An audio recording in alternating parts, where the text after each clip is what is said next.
আমার একজন উস্তাদ আছেন হযরত মাওলানা মুফতি মুস্তফা মাহমুদি, কুমিল্লা বাগমারা লালমাই এলাকার অনেক বড় আল্লাহওয়ালা হুজুর, আমার উস্তাদ।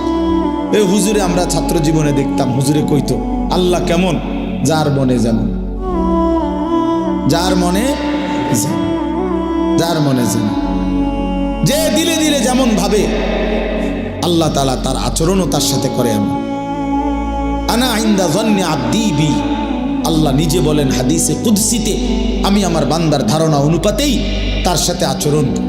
আমার বান্দা আগেই কয়, আগেই বলে না সুদে না লইলে, কিস্তি না লইলে। আমার বান্দা নিজেই বলে না কেমনে সংসার চলবো। আল্লাহ বলে আমিও তারে এমনই বানায় রাখি, কারণ তুই তো আমার উপরে কোনো আস্থাই রাখো নাই। তুমি আস্থা রাখছো সুদের উপরে, কিস্তির উপরে, তো তুমি যেমন আমার আচরণও তেমন।